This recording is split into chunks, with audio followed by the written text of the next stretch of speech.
Hello students, मैं अमन गुप्ता आपका इस यूट्यूब चैनल पे स्वागत करता हूं। आज का जो हमारा टॉपिक है वो है सेंटर ऑफ अ ग्रुप। तो आज हम इस टॉपिक के बारे में पढ़ेंगे और इसकी डेफिनेशन पढ़ेंगे और इसके बेस पे कुछ क्वेश्चंस बनाएंगे। तो वीडियो को शुरू करने से पहले अगर आप इस चैनल पे नए हैं तो हमारे समर्थ लर्निंग हब के इस चैनल को सब्सक्राइब करें और बेल आइकन को दबाना ना भूलें, जिससे आपको आने वाली वीडियो की नोटिफिकेशन मिलती रहे। तो चलिए शुरू करते हैं।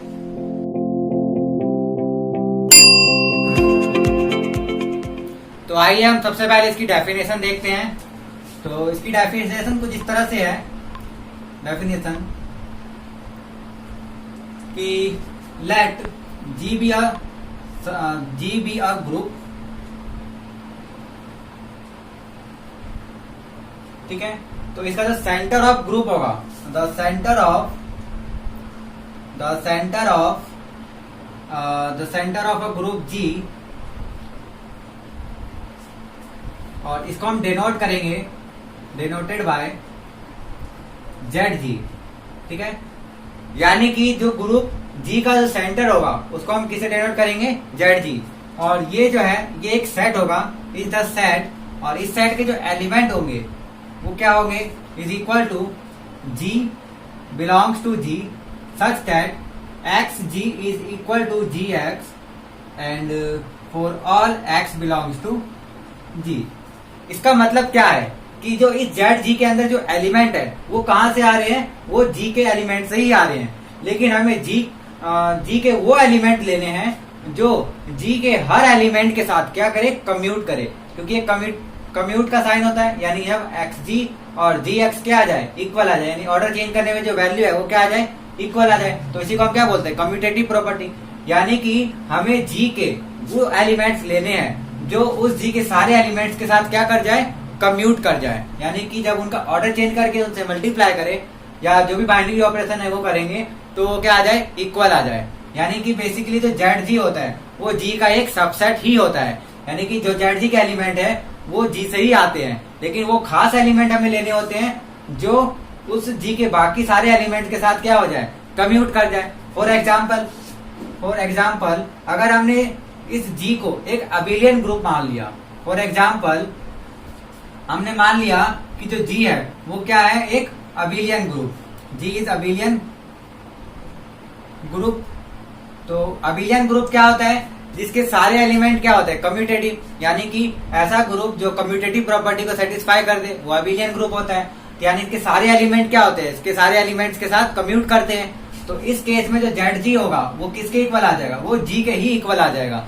क्यों, क्योंकि हमें जेड जी में कौन सा एलिमेंट चाहिए, जी के ही एलिमेंट चाहिए, और वो वाले एलिमेंट जो बाकी एलिमेंट से कम्यूट कर जाए। तो क्योंकि जी एक अबिलियन ग्रुप है तो इसके सारे के सारे एलिमेंट कम्यूट करेंगे, तो इसके सारे एलिमेंट ले लेंगे, यानी कि पूरा का पूरा हम जी ही ले लेंगे। तो जो अबिलियन ग्रुप का जो सेंटर होता है वो खुद ही होता है, ठीक है। तो ये सेंटर ऑफ ग्रुप की डेफिनेशन है कि सेंटर ऑफ ग्रुप एक ऐसा सेट होता है जो किसी भी ग्रुप के वो एलिमेंट्स लेते हैं जो बाकी के सारे एलिमेंट्स के साथ कम्यूट कर जाए। अब यहाँ पर हम एक थ्योरम पढ़ते हैं कि जो जेड जी होता है वो है सब ग्रुप ऑफ जी, यानी कि जो सेंटर ऑफ ग्रुप होता है वो उस ग्रुप का सब ग्रुप होता है।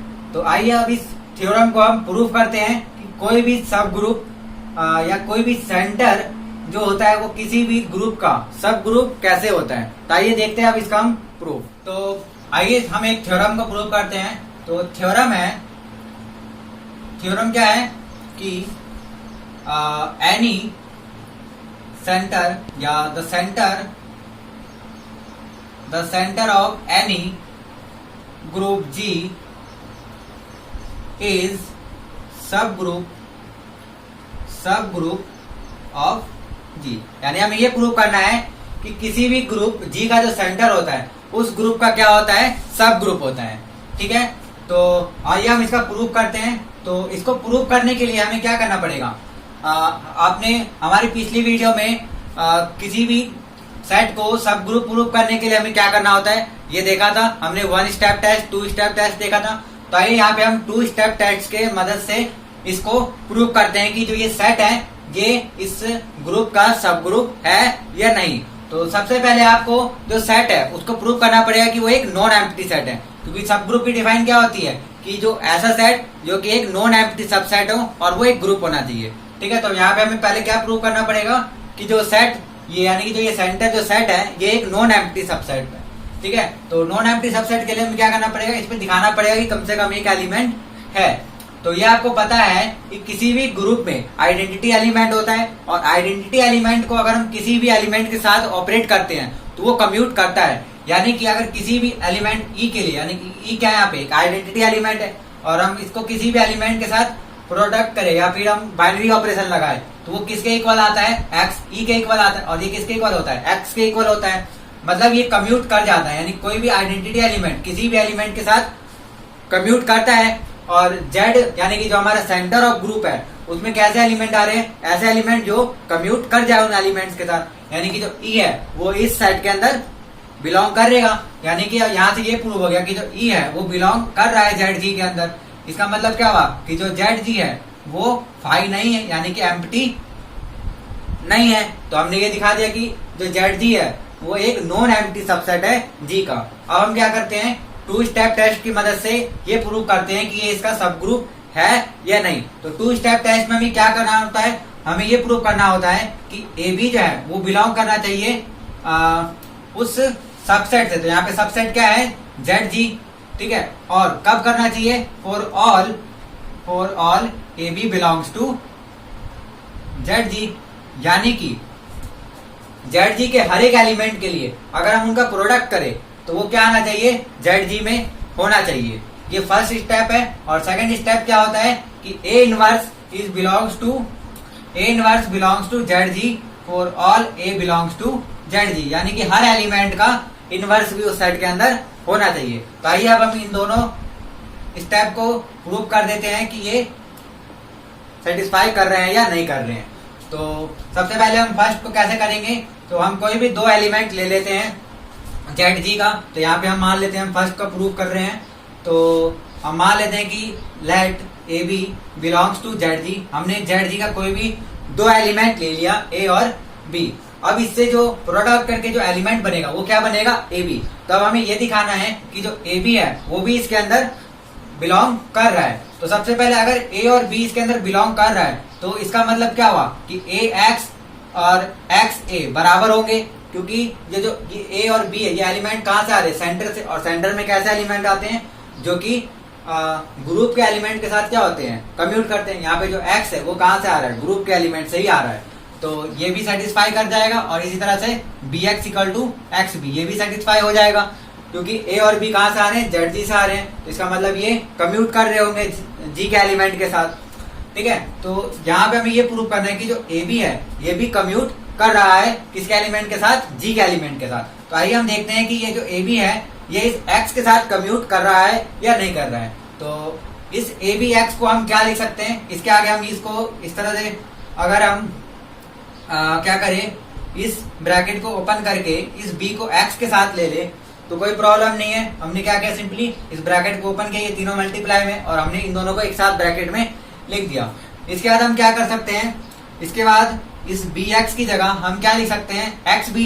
क्यों, क्योंकि जो बी है वो इस जेड जी का एक एलिमेंट है और वो एक्स के एलिमेंट यानी कि जी के एलिमेंट के साथ क्या कर रहा है, कम्यूट कर रहा है। यहाँ पे आप लिख सकते हैं कि for all X belongs to G, यानी कि जो एक्स है वो कहाँ से आ रहे हैं, जी से ही आ रहे हैं। तो बी एक्स की जगह हम क्या लिख सकते हैं, एक्स बी लिख सकते हैं, क्योंकि ये दोनों कम्यूट कर रहे हैं, क्योंकि यहाँ पे बी की बात हो रही है सिर्फ। अब क्या करना है, यहाँ पे हम फिर से ब्रैकेट को ओपन करते हैं और इस बार हम क्या करते हैं, इस एक्स को ए के साथ लिख लेते हैं और बी को सिंगल लिख लेते हैं। अब यहाँ पे जो कि ए एक्स है इसकी जगह हम क्या कर सकते हैं, ए एक्स की जगह हम क्या लिख सकते हैं, एक्स ए, क्योंकि जो ए है वो भी इसके मतलब जो सेंटर ऑफ ग्रुप है उसमें बिलोंग कर रहा है और ये कम्यूट करेगा, क्योंकि इसमें ऐसे एलिमेंट होते हैं जो कम्यूट करते हैं। तो एक्स की जगह हम क्या लिख सकते हैं, एक्स ए, और इंटू में यहाँ पर क्या है, बी। इसके बाद हम क्या करेंगे, फिर से इस ब्रैकेट को यहाँ से ब्रेक करेंगे और ए बी को एक साथ लिख लेंगे और एक्स को बाहर लिख लेंगे। तो हमने शुरू में हमने क्या लिया था, ए बी को हमने एक्स के साथ प्रोडक्ट किया था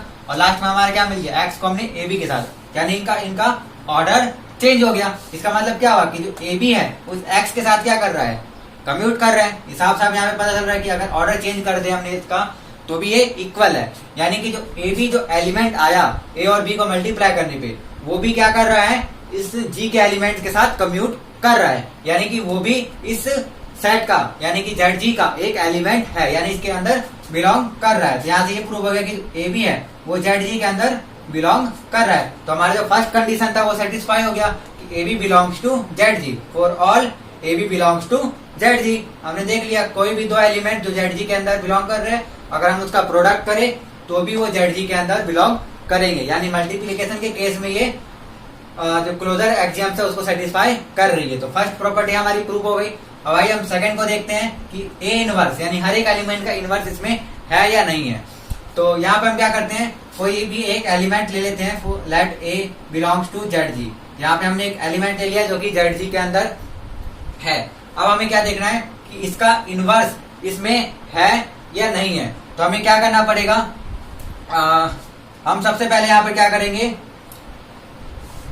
x एक एलिमेंट लेंगे और उसके साथ हम देखेंगे कि इसका इनवर्स पॉसिबल है या नहीं। तो यहाँ पे हम क्या करते हैं, ए की जगह हम जैसे ये ए एक्स है, इसको हम क्या लिख सकते हैं, एक्स ए, यानी कि ये दोनों कम्यूट कर रहे होते हैं, यानी ए एक्स बराबर एक्स ए, क्योंकि ये एक्स कहाँ से आ रहा है, जी से आ रहा है, और ए कहाँ से आ रहा है, जेड जी से। तो जेड जी में कैसा एलिमेंट है, वो एलिमेंट जो जी के एलिमेंट के साथ कम्यूट कर जाए। तो हम ए एक्स बराबर एक्स ए लिख सकते हैं। अब इसी को हम आगे बढ़ाते हुए इसमें क्या कर सकते हैं, दोनों साइड हम ए इनवर्स से मल्टीप्लाई कर दे, यानी कि हम प्री मल्टीप्लीकेशन कर दे, यानी कि दोनों के स्टार्टिंग में क्या कर दे, ए इनवर्स से मल्टीप्लाई कर दे। तो यहाँ पे अगर हम ए इनवर्स से मल्टीप्लाई करेंगे तो ये क्या हो जाएगा, ए इनवर्स ए एक्स, और इधर क्या हो जाएगा, ए इनवर्स एक्स ए।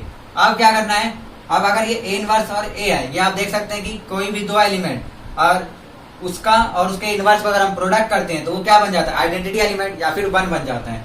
तो यानी कि ये कैंसिल हो जाएगा, तो यहाँ पर क्या बचेगा, सिर्फ x बचेगा, और इक्वल टू में क्या हो जाएगा, ए इनवर्स एक्स ए। सिंपल आप ये समझ सकते हैं, किसी भी एलिमेंट और उसके इनवर्स को अगर हम मल्टीप्लाई करें तो वो कैंसिल आउट हो जाते हैं या फिर आइडेंटिटी एलिमेंट आ जाते हैं। और अगर ये आइडेंटिटी भी आएगा तो x के साथ मल्टीप्लाई होगे तो वो x ही रह जाएगा, यानी कि सिंपली क्या बोलते हैं हम इसको, कैंसिल आउट।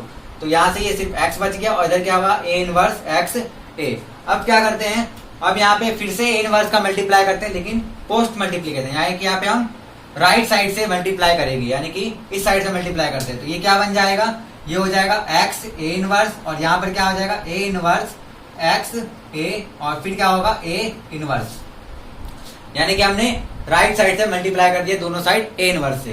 तो ये एक्स ए इनवर्स जो है, ये एक्स ए इनवर्स ही रहेगा, लेकिन यहाँ पर क्या हो जाएगा, ए और ए इनवर्स, फिर से ये दोनों एलिमेंट है और इसका ये इनवर्स है, तो इसके साथ ये क्या हो जाएगा, कैंसिल आउट। तो यहाँ से क्या आ जाएगा, ये ए इनवर्स एक्स। तो यहाँ से आपने देखा कि X A inverse equal to A inverse X. इसका मतलब क्या हुआ कि ए इनवर्स एक एलिमेंट है, और ये जो एलिमेंट है वो इस एक्स के साथ यानी कि ग्रुप जी के एलिमेंट के साथ क्या कर रहा है, कम्यूट कर रहा है। तो क्या आप देख सकते हैं कि इनका ऑर्डर चेंज करने पे वैल्यू क्या आ रही है, इक्वल आ रही है, क्योंकि ए इनवर्स और ए इनवर्स सेम एलिमेंट है और ये एक्स भी सेम एलिमेंट है। तो अगर हमने इनका ऑर्डर चेंज करके इनको मल्टीप्लाई किया फिर भी ये इक्वल आ रहे हैं। इसका मतलब जो ए इनवर्स है वो इस एक्स के साथ कम्यूट कर रहा है। और यहाँ से हम ये भी बोल सकते हैं कि जो ये ए इनवर्स है वो इस जेड जी का एक एलिमेंट है। क्यों, क्योंकि जेड जी के अंदर कौन सा एलिमेंट आ रहे हैं, वैसे एलिमेंट जो जी के साथ कम्यूट कर रहे हैं। तो यहाँ पर हम देख सकते हैं कि जो ए इनवर्स है वो एक्स के साथ कम्यूट कर रहा है, यानी कि वो जेड जी का एक एलिमेंट है। तो यहाँ से हमने प्रूव कर दिया कि हमने एक एलिमेंट लिया था ए, जो कि जेड जी का था, तो उससे हमें ये भी मिल गया कि जो ए इनवर्स है वो भी जेड जी के अंदर होगा, यानी कि बिलोंग करेगा। तो ये जो सेकंड एग्जाम्स थी ये भी सेटिस्फाई होगी। तो यहाँ से 2 स्टेप टेस्ट के मदद से ये प्रूव हो गया कि जो जेड जी है यानी कि जो सेंटर ऑफ ग्रुप है वो ग्रुप जी का क्या है, सब ग्रुप है। और ये हमने किस केस में लिया, फॉर एनी ग्रुप जी। तो ये जो थ्योरम है, the centre of any group G is subgroup of G, ये सेटिस्फाई हमने कर दिया by the method of 2 step test. ठीक है, तो आई होप ये थ्योरम आपको समझ में आई। इस थ्योरम का यूज आगे के क्वेश्चंस में किए जाते हैं, यानी कि जो सेंटर ऑफ ग्रुप होता है वो हमें डायरेक्ट पता रहता है कि उस ग्रुप का वो सब ग्रुप है। तो इसकी मदद से हम कुछ क्वेश्चंस को सॉल्व करते हैं। तो आइए अब एक क्वेश्चन देखते हैं। तो क्वेश्चन है, सो दैट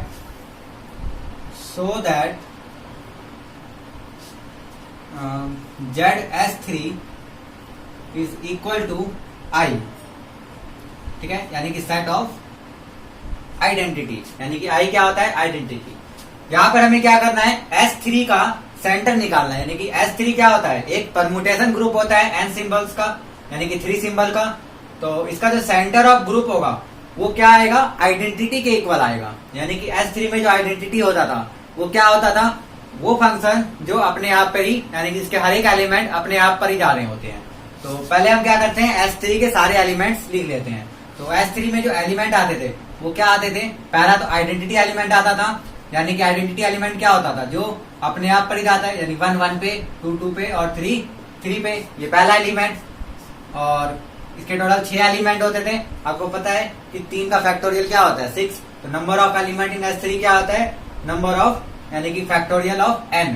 तो यहाँ पे क्या है, n की जगह 3 है, तो 3 का फैक्टोरियल करेंगे तो क्या आएगा, 6। तो इसमें टोटल कितने एलिमेंट होते हैं, 6 एलिमेंट होते हैं। और ये हमने अपने पिछले वीडियोस में देख भी रखा है कि S3 के टोटल कितने एलिमेंट्स हैं, हमने वहां फाइंड भी किया है। तो क्या होते हैं यहाँ पे जो एलिमेंट, इसको मान लेते 1 और इसको 3 2, और एक एलिमेंट हो जाएगा 1 1 1 2 2 1 3 3, एक एलिमेंट हो जाएगा 1 2 3 एंड 1 3 2 2 और 3 1, एक एलिमेंट हो जाएगा 1 2 3 1 2 पे, 2 3 पे, 3 2 पे, और जो लास्ट एलिमेंट है वो हो जाएगा 1 3 पे, 2 1 पे और 3 2 पे। ठीक है, तो ये टोटल 6 एलिमेंट्स है S3 के अंदर। अब हमें क्या प्रूव करना है कि ZS3 यानी कि सेंटर ऑफ S3। तो अभी आपने पढ़ा कि सेंटर क्या होता है, सेंटर में वो एलिमेंट आते हैं जो इस एलिमेंट के साथ, मतलब इनके सारे एलिमेंट्स के साथ क्या हो जाए, कम्यूट कर जाए, और जो उसके अंदर एलिमेंट होते हैं वो भी यहीं से आते हैं, यानी इसी सेट के अंदर से आते हैं। तो इस सेट का जो आइडेंटिटी एलिमेंट है वो क्या है, ये तो हमें प्रूव करना है कि जो इसके अंदर एलिमेंट है वो क्या है, सिर्फ और सिर्फ आई है। यानी कि हमें ये प्रूव करना है कि जो इसका आइडेंटिटी एलिमेंट होता है वही सिर्फ इनके साथ कम्यूट करता है, बाकी कोई भी एलिमेंट इसके साथ कम्यूट नहीं करता है। तो यह तो आपको पता है कि किसी भी सेट में या किसी भी ग्रुप में जो आइडेंटिटी एलिमेंट है वो सारे के सारे एलिमेंट्स के साथ कम्यूट कर जाता है, यानी कि EX बराबर x ही हो जाता है और बराबर में x होता है। लेकिन हमें कम्यूट के लिए क्या चाहिए, सिर्फ इतना ही चाहिए, यानी EX बराबर x ही तो होता ही है हर ग्रुप के लिए। तो यानी कि जो आइडेंटिटी एलिमेंट होता है इस ग्रुप में वो इन सब के साथ कम्यूट कर जाएगा। तो यहाँ पे चेक करने की जरूरत नहीं है। अब आपको क्या करना है, बाकी सारे एलिमेंट्स को चेक करना है दूसरे एलिमेंट्स के साथ कि वो सभी एलिमेंट्स के साथ कम्यूट कर रहे हैं कि नहीं कर रहे हैं। तो आइए हम कुछ करके देख लेते हैं। जैसे मान लेते हैं सेकंड एलिमेंट क्या है इसमें, 1 2 3, और ये क्या है 1 3 2। अब हमें देखना है कि ये बाकी एलिमेंट्स के साथ कम्यूट कर रहा है कि नहीं कर रहा है। तो हम इसको आइडेंटिटी के साथ नहीं करके देखेंगे, क्योंकि आइडेंटिटी के साथ तो सारे ही कम्यूट करेंगे, क्योंकि आइडेंटिटी एलिमेंट हर एक एलिमेंट के साथ कम्यूट कर रहा है, यानी हर एक एलिमेंट आइडेंटिटी के साथ तो कम्यूट करेगा ही। तो हम क्या करेंगे, इसको बाकी के एलिमेंट के साथ कम्यूट करके देखेंगे कि ये वैल्यू जो है इक्वल आ रही है कि नहीं आ रही है। तो कम्यूट करने का क्या मतलब है, अगर हमें इसको देखना है कि इसके साथ कम्यूट कर रहा है कि नहीं कर रहा है, इसका मतलब क्या हुआ, हमें इन दोनों को बाइनरी ऑपरेशन लगाना है। और बाइनरी ऑपरेशन क्या होता है, कंपोजिशन, क्योंकि यहाँ पे परमुटेशन की बात हो रही है। तो ये एलिमेंट क्या है 2 1 3, और कम्यूट कर रहा है, इसका मतलब क्या होता है कि अगर हम इनका ऑर्डर चेंज कर दे, यानी कि मैं इसको अगर पहले लिख दूं यहाँ पे, यानी कि 2 1 3 पहले लिख लिया जाए और कंपोजिशन लगाया जाए क्या 1 2 3, और इधर क्या है 1 3 2। तो ये दोनों इक्वल आने चाहिए। अगर ये दोनों इक्वल आ गए तो इसका मतलब क्या हुआ कि ये जो एलिमेंट है इस एलिमेंट के साथ कम्यूट कर रहा है। तो ये देखते हैं कि क्या इसके साथ कम्यूट कर रहा है या नहीं। तो ये कंपोजिशन करना आपको आता है। सब सिंपली आपको क्या करना है, यहाँ पे 1 2 3 ऐसे एलिमेंट लिख देने हैं और फिर चेक करना है कि जो 1 की वैल्यू है इसमें कहाँ पे जा रही है। तो 1 की वैल्यू यहाँ पे 2 पे जा रही है, और फिर 2 की वैल्यू इसमें कहाँ जा रही है 3 पे। तो यहाँ पे क्या लिख देंगे हम 3। इसी तरह 2 की वैल्यू इसमें कहाँ जा रही है 1 पे, और 1 की वैल्यू यहाँ पे कहाँ जा रही है 1 पे, तो यहाँ लिख देंगे 1। इसी तरह 3 की वैल्यू 3 पे जा रही है और 3 की वैल्यू यहाँ पे 2 पे जा रही है। तो ये हमारा आ गया 1 3 पे, 2 1 पे और 3 2 पे। यानी इसको हम सिंपली क्या लिख सकते हैं 1 3, और 3 किस पे जा रहा है 2 पे, और 2 1 पे, तो क्लोज हो गया, यानी कि ये आ गया। अब हम राइट हैंड साइड को सॉल्व करके देख लेते हैं। तो यहाँ पर भी हम क्या करेंगे, सिंपल कंपोजिशन, यानी कि 1 2 3 लिख लेंगे। फिर यहाँ देखेंगे 1 1 पे जा रहा है, और यहाँ पे 1 किस पे जा रहा है 2 पे। इसी तरह 2 3 पे जा रहा है, और 3 3 पे जा रहा है, 3 2 पे जा रहा है, और 2 1 पे जा रहा है। तो ये भी हो गया सॉल्व। अब यहाँ पे इसको साइकिल में लिखेंगे तो क्या लिखेंगे 1 2 पे, और 2 किस पे जा रहा है 3 पे। तो यहाँ से आप देख सकते हैं कि 1 3 2 और 1 2 3 ये इक्वल नहीं आया। इसका मतलब कि ये एलिमेंट इस एलिमेंट के साथ कम्यूट नहीं कर रहा है। तो यहाँ से ये वाला एलिमेंट और ये वाला एलिमेंट, ये दोनों ही ZS3 के एलिमेंट्स नहीं हो सकते हैं। क्यों? क्योंकि ये दोनों एक दूसरे के साथ कम्यूट नहीं कर रहे हैं। इसका मतलब ये जब इसी के साथ कम्यूट नहीं कर रहा है तो बाकियों के साथ हमें चेक करने की जरूरत ही नहीं है। बाकियों के साथ अगर ये कम्यूट कर भी गया फिर भी ये S3 का एलिमेंट नहीं होगा। क्यों नहीं होगा? क्योंकि ZS3 में कौन सा एलिमेंट आते हैं? वो एलिमेंट जो सारे के सारे एलिमेंट्स के साथ कम्यूट कर जाए, है ना। जैसे कि आइडेंटिटी एलिमेंट है वो सभी के सारे एलिमेंट्स के साथ कम्यूट करता है। तो इसी तरह ये जो एलिमेंट है इसको सारे एलिमेंट्स के साथ कम्यूट करना चाहिए, लेकिन ये एक एलिमेंट के साथ कम्यूट नहीं कर रहा। इसका मतलब कि ये ZS3 का एलिमेंट नहीं हो सकता। और इसी तरह 1, अब ये इसके साथ कम्यूट नहीं कर रहा यानी ये भी इसके साथ कम्यूट नहीं कर रहा, तो हम इसको भी चेक करने की जरूरत नहीं है, क्योंकि ये इसके साथ नहीं कर रहा है यानी ये भी ZS3 का एलिमेंट नहीं है। तो बाकी के जो बचे 3 एलिमेंट्स हैं उनको हम चेक करके देख लेते हैं कि वो कम्यूट कर रहे हैं या नहीं कर रहे हैं। तो आइए देखते हैं। तो आइए हम ये वाला एलिमेंट देख लेते हैं। तो यहाँ पे हम क्या ले रहे हैं, 1 2 3 और 3 2 1। और इस एलिमेंट को हम किसी भी एलिमेंट के साथ चेक कर सकते हैं। तो इन दोनों का क्योंकि पहले ही हो रखा है, यानी कि ये दोनों एलिमेंट जो है ये पहले ही कम्यूट नहीं कर रहे हैं, तो इनके साथ चेक ना करके हम अगले दूसरे एलिमेंट के साथ चेक कर लें, ताकि इससे ये भी पता चल जाए कि ये कम्यूट कर रहा है कि नहीं कर रहा है। तो आइए हम इसको इसके साथ कम्यूट करके देखते हैं, यानी इसके साथ ऑपरेट करके देखते हैं। 2 3, यहाँ पे 1 होना चाहिए, ठीक है। अब हमें इसको कम्यूट करने के लिए क्या करना पड़ेगा, इनका ऑर्डर चेंज करना पड़ेगा। तो इसका ऑर्डर अगर हम चेंज कर दें, इसको पहले लिख दें हम और इस वाले एलिमेंट को बाद में लिखते हैं। तो आइए देखते हैं क्या ये दोनों वैल्यू इक्वल है या नहीं है। तो सिंपली हमें क्या करना है, यहाँ पे 1 2 3, यानी यहाँ पे 1 की वैल्यू कहाँ जा रही है, 2 पे, और यहाँ 2 की वैल्यू 2 पे। 2 की वैल्यू यहाँ जा रही है 3 पे, और 3 की वैल्यू जा रही है 1 पे। 3 की वैल्यू जा रही है 1 पे और 1 की वैल्यू जा रही है 3 पे। तो ये आ गया 1 2 3, यानी कि 1 2 पे और 2 1 पे। तो यहीं पे क्लोज हो जाएगा, 3 लिखने की जरूरत नहीं है। तो ये 1 2 आ गया। अब देखते हैं क्या ये सेम आता है कि नहीं आता है। तो यहाँ पर भी क्या करेंगे, हम 1 2 3 लिख लेंगे। इसके बाद देखेंगे 1 की वैल्यू यहाँ पे कहाँ जा रही है, 3 पे, और 3 की वैल्यू 1 पे। 2 की वैल्यू जा रही है 2 पे, और 2 की वैल्यू यहाँ पे जा रही है 3 पे, और 3 की वैल्यू 1 पे और 1 की वैल्यू 2 पे। तो ये क्या आ जाएगा हमारा, 1 1 पे जा रहा है, तो ये फिक्स हो गया, लिखने की जरूरत नहीं है। तो बाकी क्या लिखाएंगे, 2 1 3। यहाँ से भी देख सकते हैं कि 1 2 इज नॉट इक्वल टू 2 3, यानी कि ये एलिमेंट इस एलिमेंट के साथ कम्यूट नहीं कर रहा और ये एलिमेंट भी इस एलिमेंट के साथ कम्यूट नहीं कर रहा, यानी कि ये दोनों एलिमेंट भी ZS3 के एलिमेंट नहीं हो सकते, क्योंकि ये किसी भी एक एलिमेंट के साथ कम्यूट नहीं कर रहे, यानी ZS3 का एलिमेंट नहीं है। अब बच गया ये लास्ट, तो इसको भी हम चेक कर लेते हैं किसी भी एलिमेंट के साथ चेक करके कि कम्यूट कर रहा है कि नहीं कर रहा है। तो आइए हम ये वाला एलिमेंट लेते हैं। तो ये एलिमेंट है 1 2 3 3 1 2। तो इसको हम किसी भी एलिमेंट के साथ चेक कर सकते हैं। तो मान लेते हैं हम ये फर्स्ट एलिमेंट ही ले लें, यहाँ पे सेकंड एलिमेंट 1 2 3 1 3 2, और इसको कम्यूट करना है तो पहले हमें ये लिखना पड़ेगा, यानी कि 1 3 2, और इस वाले को बाद में, यानी कि 1 2 3 और 3 1 2। तो आइए देखते हैं क्या ये दोनों बराबर आ रहे हैं। तो यहाँ से आप देख सकते हैं 1 1 पे जा रहा है और 1 3 पे जा रहा है। तो यहाँ पे हमने 3 लिख दिया, 2 3 पे और 3 2 पे, 3 2 पे और 2 1 पे। तो ये आ गया इक्वल।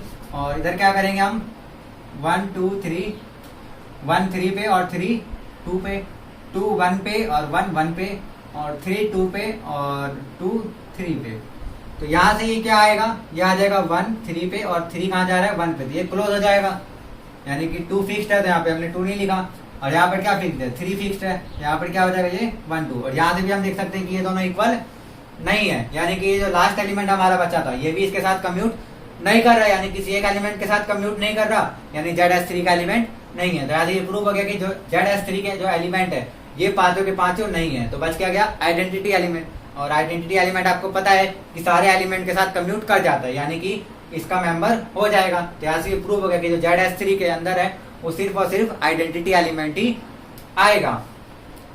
ये एक क्वेश्चन है। अगर ऐसे ही क्वेश्चंस में और भी कुछ एलिमेंट्स होते तो हो सकता था कि वहां पर किसी एक एलिमेंट को आप दूसरे एलिमेंट के साथ ऑपरेट करें तो वो कम्यूट हो जाए। तो उस केस में आप क्या करोगे, वहां पे यस नहीं लिख दोगे कि ये इसका एलिमेंट हो गया, वहां पे आपको बाकी सभी एलिमेंट के साथ भी चेक करना पड़ेगा कि वो कम्यूट कर रहा है कि नहीं कर रहा है। यानी कि अगर ये एलिमेंट इसके साथ कम्यूट कर दिया तो इसका मतलब ये नहीं कि ये इसका एलिमेंट हो गया ZS3 का, उसके लिए आप क्या करना पड़ेगा, इस एलिमेंट को इसके साथ भी कम्यूट करना पड़ेगा, इसके साथ भी और इसके साथ भी।